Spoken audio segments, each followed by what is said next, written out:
Tokoh masyarakat Bujuk Agung Kecamatan Banjarmargo, angkat bicara mengenai pembakaran tebu di PT Bangun Nusa Indah Lampung. Menurutnya, keberadaan perusahaan ini, dari awal kemitraan dimulai sejak perkebunan kelapa hibrida, berganti perkebunan singkong, berganti lagi perkebunan sawit, sampai hari ini terakhir ganti perkebunan tebu.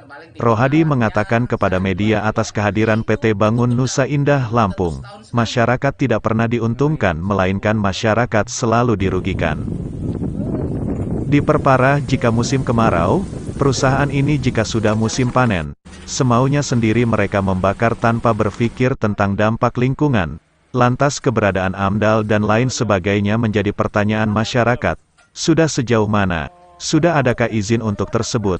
Akibat dari pembakaran itu, bukan hanya halaman rumah warga, bahkan sumur-sumur milik warga turut tercemari oleh adanya debu pembakaran tebu dari PT Bangun Nusa Indah Lampung. Rohadi berharap, untuk pembakaran tebu supaya ditiadakan cukup ditebang saja. Mengenai sanksi pembakaran, Rohadi selaku tokoh masyarakat berharap kepada pihak terkait untuk menerapkan sanksi pelanggaran jika masih diberlakukan. Diketahui dalam Undang-Undang Perkebunan, Nomor 18 Tahun 2004 pada Pasal 26 yang berbunyi, setiap orang yang dengan sengaja membuka atau mengolah lahan, dengan cara pembakaran yang berakibat terjadinya pencemaran dan kerusakan fungsi lingkungan hidup, sebagaimana dimaksud dalam Pasal 26, diancam dengan pidana penjara paling lama 10 tahun dan denda paling banyak 10 miliar. Terima kasih kawan-kawan. Jadi yang pertama, kalau bicara persoalan benil yang dikaitkan dengan keberadaan masyarakat, dengan tentunya ya kami semua sampai hari ini masih kecewa bicara benil. Karena apa? Kalau bicara benil ini sebenarnya panjang sejarahnya. Dari hadirnya benil di tengah-tengah kami pada waktu itu yang terkait dengan kemitraan, dari mulai kelapa hibrida, ganti lagi singkong, ganti lagi sawit, sampai hari ini terakhir ganti tebu.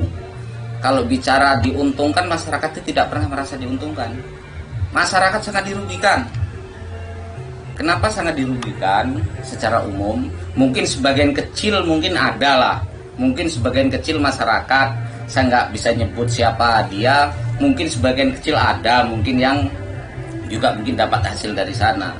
Tetapi kami secara umum bicara rugi-rugi. Apalagi hari ini dengan hadirnya tanaman tebu ini, kalau sudah musim kemarau, perusahaan ini kalau sudah musim tebang semuanya sendiri. Mereka bakar-bakar, mereka nggak berpikir tentang dampak lingkungan. Nah, pertanyaan kita itu apakah AMDAL segala macam itu sudah selesai mereka itu dibuat apa enggak, kita juga sampai hari ini nggak ngerti, kawan-kawan. Nah, kalau mau cek seperti itu bagaimana persisnya keberadaan benil tentang izin perizinan segala macam, silakan tanya di pemerintah kabupaten. Dalam hal ini Dinas Lingkungan Hidup kalau bicara izin dan segala macamnya itu kan, kalau bicara AMDAL. Karena polusinya sangat merugikan masyarakat. Kalau sudah musim bakar-membakar ini bukan lagi halaman kami, bahkan sampai masuk ke dalam rumah, bahkan masuk ke dalam sumur. Sumur-sumur gali masyarakat ini pasti kena debunya. Saya katakan tadi di awal tadi, tapi kan nggak seberapa, cuman paling berapa gelintir manusia yang kerja di sana. Kemudian kalau bicara perusahaan, kan biasanya perusahaan di lingkungan bergandengan dengan masyarakat atau kampung itu kan pasti ada yang disebut apa bahasa, kalau bahasa pemerintahnya apa CSR atau apa, itu kan kita nggak ngerti.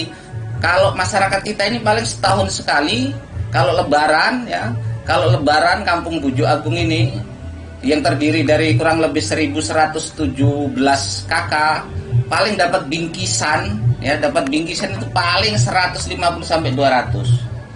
Bingkisan yang berisi beras 2 kilo, mie, hanya itu.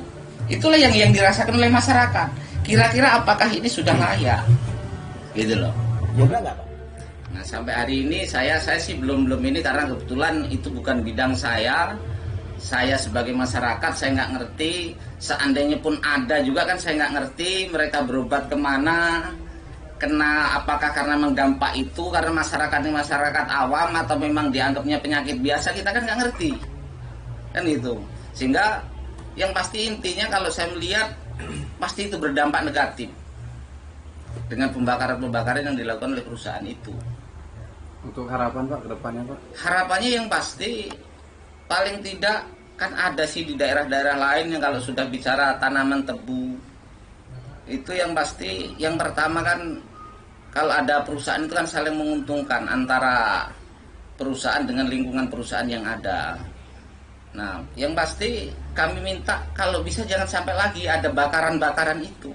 Kan bisa sih kalau waktu musim panen itu nggak perlu dibakar tapi ditebang. Cukup ditebang kan bisa. Kenapa harus dibakar?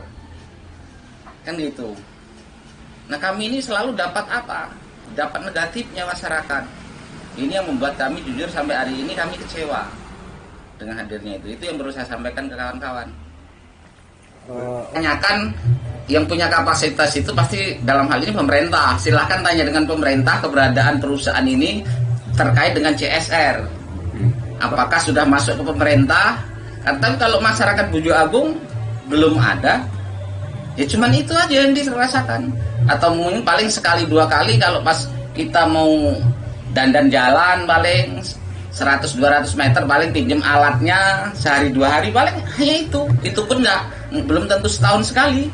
Saya nggak punya kapasitas untuk jawab berlaku atau tidak. Kalau memang undang-undang itu ada, artinya kita hidup di Indonesia ini kan dasar acuan orang hidup, apalagi pemerintah dalam hal ini melaksanakan itu kan undang-undang harus dilaksanakan, ditegakkan dalam hal ini. Oleh karena itu silakan kalau bicara sanksi, nah kawan-kawan sudah sampaikan pasal undang-undangnya, silakan tanya kepada pemerintah. Nah kami berharap itu diberlakukan, itu dilakukan. Kami bisanya cuma minta supaya itu dilakukan, itu diterapkan, gitu. Ini harapan kami kepada pemerintah. Ketua LSM Pematang angkat bicara tentang surat klarifikasi PT BNIL yang terkesan membohongi pemerintah daerah Kabupaten Tulang Bawang. Pengakuan mereka di atas surat klarifikasi mereka bahwa masanya mereka menyatakan itu tidak benar dan tidak membenarkan adanya pembakaran di saat musim panen. Di sini kita lihat sangat berbanding terbalik. Dikarenakan apa? Ada sebuah pengakuan daripada karyawan itu sendiri, yaitu Pak Bambang, dan beliau sudah mengakui melakukan pembakaran tersebut guna untuk meningkatkan namanya daya produksi daripada hasil tanam tebu tersebut. Di sini saya selaku Ketua LSM Pematang minta kepada pemerintah Kabupaten Tulang Bawang dalam agar bertindak tegas menyikapi dalam persoalan yang menjadi kesenjangan sosial bagi masyarakat Kabupaten Tulang Bawang, khususnya yang berada di sekitaran wilayah Benil itu sendiri. Karena apabila itu dibiarkan, polusi yang bertebaran kemana-mana itu akan berdampak buruk bagi masyarakat setempat, baik itu dari segi kesehatan ya. Dari segi kesehatan apabila polusi itu berterbangan sehingga bisa mengganggu pernapasan daripada warga, khususnya bagi anak-anak balita mungkin ya, kita sangat prihatin sekali.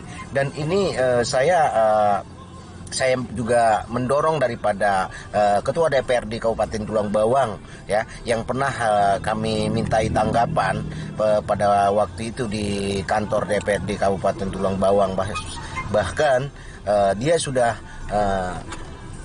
memberikan pernyataan kepada kami secara lisan agar segera memanggil pihak-pihak dari PT Benil tersebut. Akan tetapi sampai saat ini ketegasan tersebut tidak